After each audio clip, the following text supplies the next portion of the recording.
time for the watching portion of Power Up, where we talk about what we are currently watching. Hi, I'm Maude Garrett, joined by Trisha Hirschberger. I think we should just almost get stuck straight into the news. So, Amy Cassandra Martinez from Geek Bomb, you are telling us what kind of what's been going off, what's been blowing up, what's going on in the news for watching.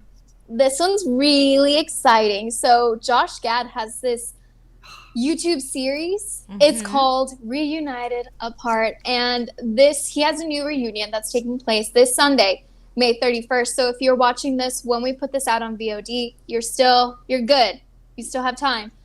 So it's at 9 a.m. Pacific time, noon Eastern. You can obviously, I'm sure he'll have it there later, but it's a Lord of the Rings reunion. So yeah, it's very exciting. There's a lot of people. You can see everyone there on screen. He's done previous cast reunion cast. I know how to talk. Cast reunions. He's done Back to the Future, which was really, really cool. He's been doing a bunch of things. The Goonies as well was one. Splash as well. How long is it going to be? Do we know? I don't think we know yet. Because I normally stream Sundays at 10 a.m., Josh Gad. I know you didn't take that into consideration, but...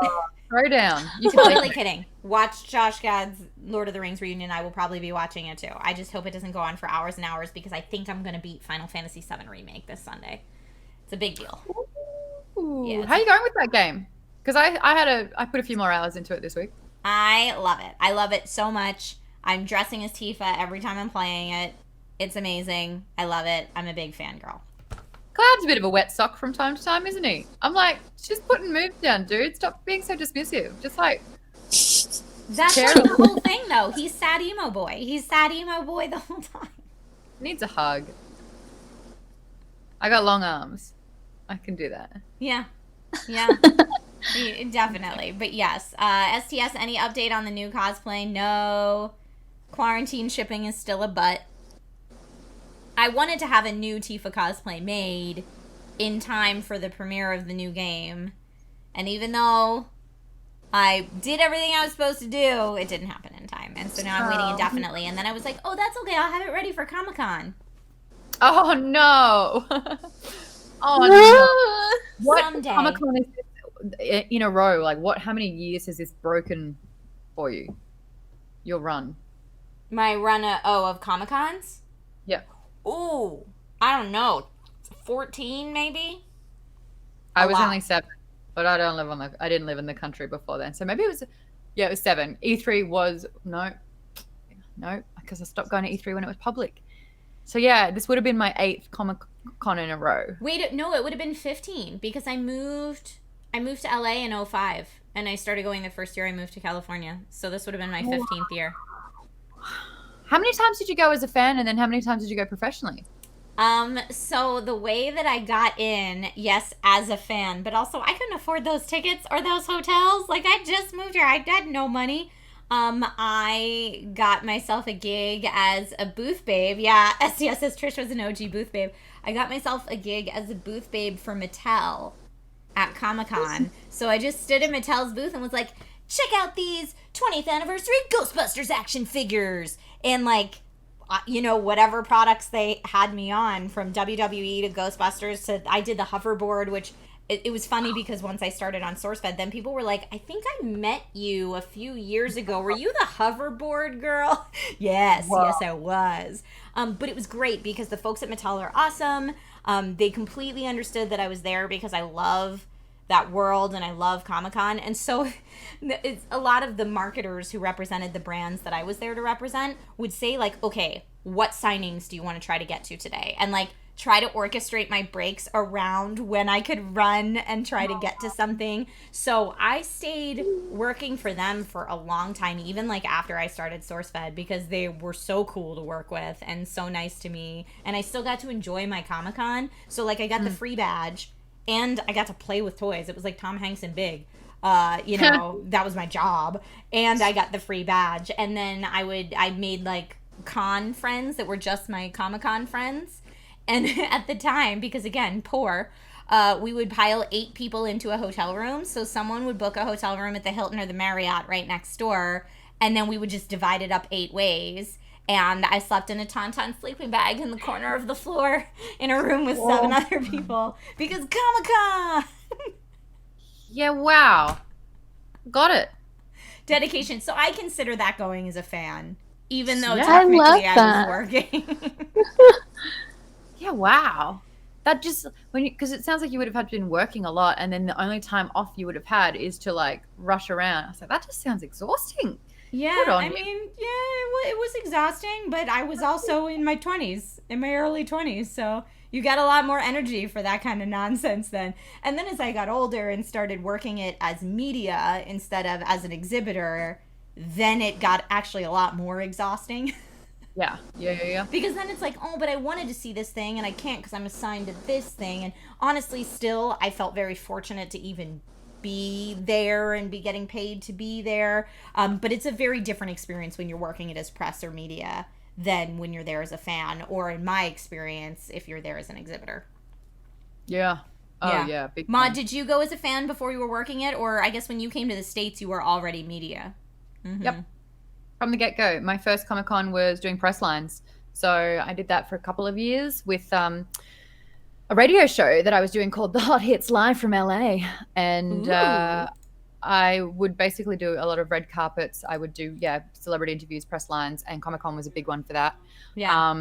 But I also had a producer that like wanted to meet lots of celebrities. Mm-hmm. And so he would like go above and beyond to try and like secure all this access and parties. And I was kind of like, I could read a book. The first few years though was heaven for me because it was also like everyone else there was working. There was just like a great energy around it all. I think by like last year, I ran into you. You were there with the family, and you're like, "How are you? How are you?" And I'm like, "I've got 2 hours off. I'm gonna go have a nap." Yeah. I was like, "That's just me." And I was reading a book basically, the whole time that I could. But yeah, we should probably get stuck into what we are currently watching. Amy, thank you so much for delivering the news on that one. Did you want to go first this time, Trisha? What am I watching? I am watching Disney Gallery, The Mandalorian, which is absolutely amazing. It is so good. If you like behind the scenes film production and you like Star Wars, I would say this is a must watch if you have Disney Plus. It is 8 episodes, I believe. I'm only about almost halfway through. But there are just people speaking in it and speaking about their personal love of Star Wars and their knowledge of Star Wars lore. And it's fantastic. Maude, have you seen it at all yet? I think I may have seen a clip or a trailer of it. Did they have round tables? Mm-hmm.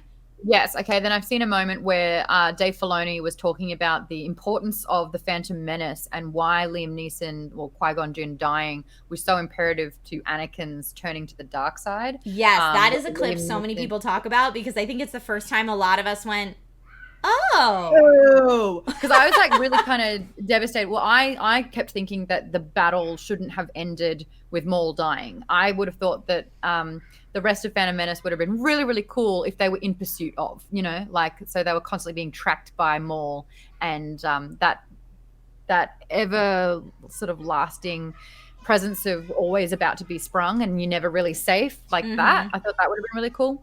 But to hear sort of like the difference of mentorship between Qui-Gon Jinn, who leads with emotions, whereas Obi-Wan was very practical and logical in that sense. So because Anakin never had a father figure and Qui-Gon Jinn sort of saw Anakin as, in a way, a son and wanted to love him and care for him. And then that job was thrust upon Obi-Wan, who was kind of like, he made a promise that he just would do it. So it's the difference between wanting to and needing to, and how much that changed Anakin. Yeah, Dave Filoni talking about these characters like that was just so like mind-blowing. And you kind of see like the rest of the table just being like, oh, yeah. I get it now. Was it apparent watching it? No. I think that, the trilogies, the prequels lacked a lot of soul with that connection. But I love hearing Dave Filoni talk about Star Wars. That to me is such a treat. And I think Taika Waititi was at the table, and I am blanking on his name, but he basically is like the showrunner and Jon Favreau? Thank you. Yeah. Right. Hold on one second. I'm going to shut this door. I don't know what is happening in my house right now or if you guys can hear it, but give me a hot second to shut this door. Sure thing. I'll talk about what I'm currently watching because there's a big thing happening at the moment with HBO Max. HBO Max only came out 2 days ago. It has a price point of $14.99, which is considerably higher than a lot of the other streaming services out there.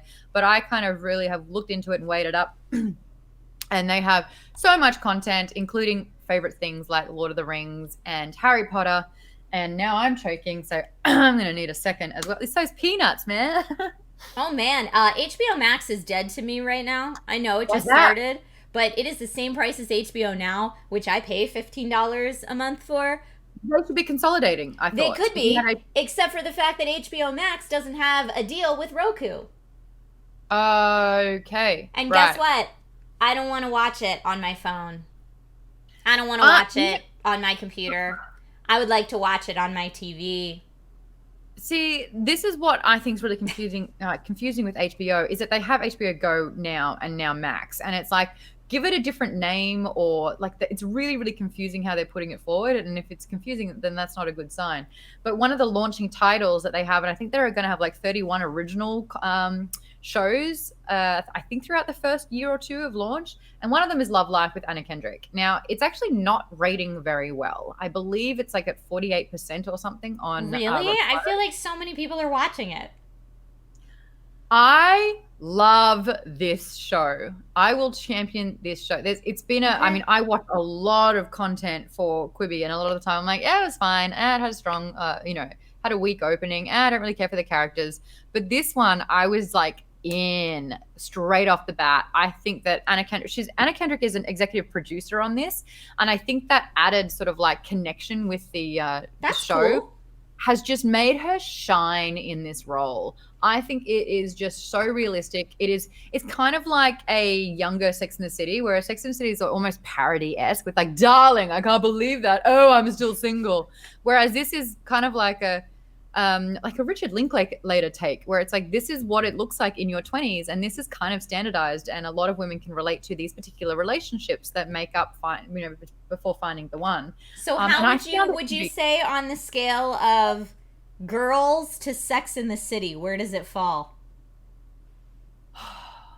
Right in the middle, but I feel like it needs a triangle as well, because I think that Girls is a little bit like hippy dippy in a way.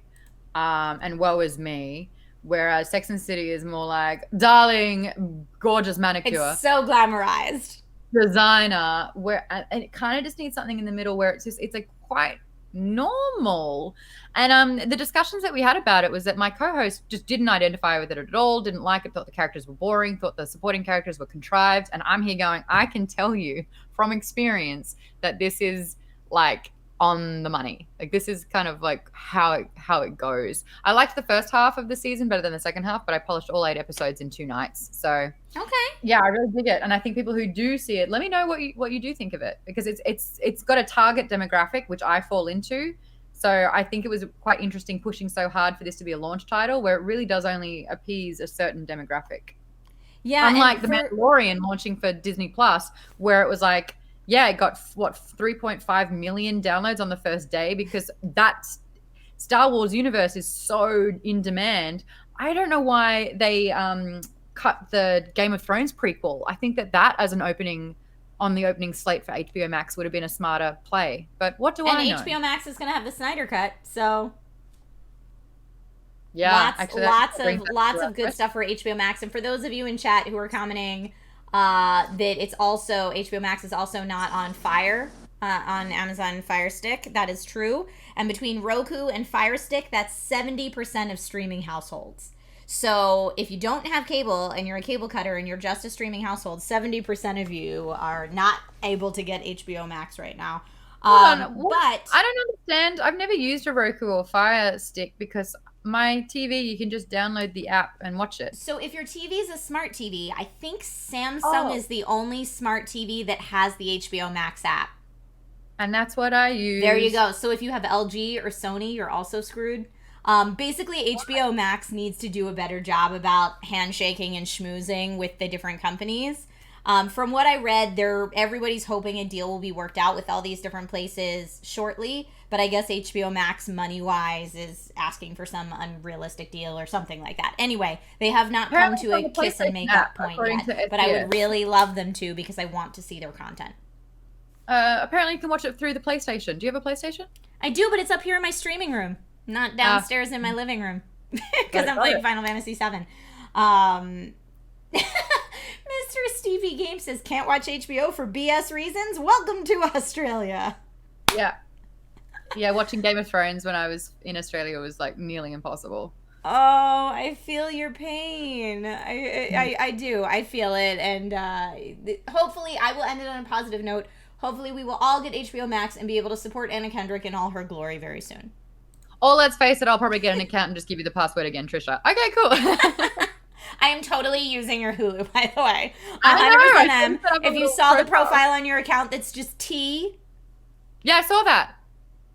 I got an email notification and I opened it. I was like, that's my girl. I am. Good. I'm 2 episodes into What We Do in the Shadows and I love it. And I especially need the extra chuckles right now. So thank you. Yes. Hey, my absolute pleasure. It is time for questions, though. Bombs away, and to help us out with that, Amy Cassandra Martinez, in fact, dropped some questions on us. Okay. Yes. So this one's from Patreon, patreon.com/geekbomb. I'm also going to get one from... What are you watching? Me? Yeah. Oh, a crap ton of horror movies. A crap ton. Yeah. No, I'm not elaborating on that at all, because you know my stance on horror movies. Yep. I don't understand. I don't understand. So yes, this question is from Danny Boy, kind of piggybacking off of what you guys were talking about. Are you guys excited about the new version of Justice League, like the Snyder Cut version, to be released on HBO Max? Yes. My short answer is yes. I think seeing a director's original vision for a movie is always interesting. I don't necessarily that's not I think it's going to be good. I don't know if it's going to be good. I really like Joss Whedon too, so you know I'm not trying to take sides in this crazy battle that goes on right now. I am the type of consumer that always wants more of a universe that I like, and so I'm excited to see it, and hopefully it will be good. I was never with the pitchfork demanding for the Snyder Cut. Like, that's just not something that I have cared too much about. What I think is fascinating is that two people will have such a creative difference in the same source material. So I'm interested to see, because obviously, like, they have the storyboard, you know, they have the shots already locked in, they have the script. I'm fascinated about the filmmaking process with how two different people can get two completely different movies and what those changes would look like. And at the same time, I kind of feel bad for Zack Snyder. He had a family catastrophe that impacted being able to complete this. And I think that was so sad. And, you know, the fact that he had to go through that alone sucked. And so to have it cost him his pride and joy also sucked. So I like the fact that he gets to get to finish what he started. Again, not to say that Joss Whedon didn't do a terrible job. I absolutely love Buffy and Firefly, and I love seeing him cut rug on the dance floor every time we're at the same party. So that in itself is like awesome. But yeah, if I never got to see it, I would sleep soundly. So this next question is from STS2884. What is a dream acting role for you guys? It could be live action or VO. Oh, I would definitely I think I would do a voice acting role. There's something about being on camera. I just don't think I'm a very good actor. I don't know how to do subtlety, and I would be typecast to being the gorgeous yet slightly boring lead's quirky best friend, which I don't think you would be the hot Australian best friend. You would not be the quirky best friend. Bitch, don't even worry about that asshole. Here's a liter of ice cream. Just go to town. You know you won't even get No, you would be hot Australian best friend. You know it. And I would say these are dream roles. So say you're the best actress in the world. Dream role. Mm-hmm. I want to be a voice character. I think that I actually voiced something which I signed too many NDAs over semi-recently during lockdown, and I finished this hour-long session being like, oh my God, I just acted. Like, That's some of the best work I've ever done, and I don't think anyone will get to see it because it's like laying down tracks for the sketch art, like the storyboarding area. But yeah, there was like a really dramatic scene where I kind of had to get super emotional. And when it's just a microphone, like it doesn't matter about where you're standing or how much of your face is moving. You just get to lay into that. And that was, I mean, I walked away from that just being like, "Hiya, I want to do more of that." So that's awesome. I used to say my dream acting role in another dimension, on another Earth, where I can sing, would be Satine in Moulin Rouge. Because I think it's such a wonderful, like, the theater major in me is like, oh, the melodrama. Like, I just dive right into that. But from a not theater major perspective, from like a fangirl perspective, someday Belladonna Took is going to be featured in a Lord of the Rings Tolkien film, and I would like to be Belladonna. Oh, I like that a lot. I would like to be Belladonna Took because now I feel like I have the maternal instincts to add to the role, but she was the adventurous Took side. That's where Bilbo got it from. So for those of you who don't know, Belladonna is Bilbo's mommy. Yes. And so, you know, we only ever see her she's in a portrait in Bag End in the Hobbit films. And she's only ever mentioned in the books twice, I believe. Yeah. But I mean, it's just, you know, Bilbo talks about being a Took and the importance of that bloodline, though. Yeah, the importance of the bloodline. That's why Bilbo is down to have the adventure. Like, even though he's nervous about it, he has that Took blood running through him. So Belladonna, you know she was a Spitfire. You know she was fun. And she was a good mama. Is it kind of ironic that his family lineage is called Took and he ends up being a burglar? Maybe. I never put that together, but yes, maybe. So I always thought it was funny that Robin Hood is Robin because he's Robin from the rich and given to the poor. It's true. You will find the puns in everything, Maude. I'm blowing minds left, right, and center here. This is like, guys, puns. This is when you break down things and you're like, oh. Like J.K. Rowling is called J.K. because everything she says you wish she was joking on Twitter these days. I thought you were going to say because everything else she writes other than Harry Potter's a joke. Maybe. Which will bring us to our reading section. Do we have one more comment? No, that was it? No, that's it. All right, thank you so much, Amy, for that. And thank you guys so much for watching this episode of Power Up Watching. We'll see you soon in reading.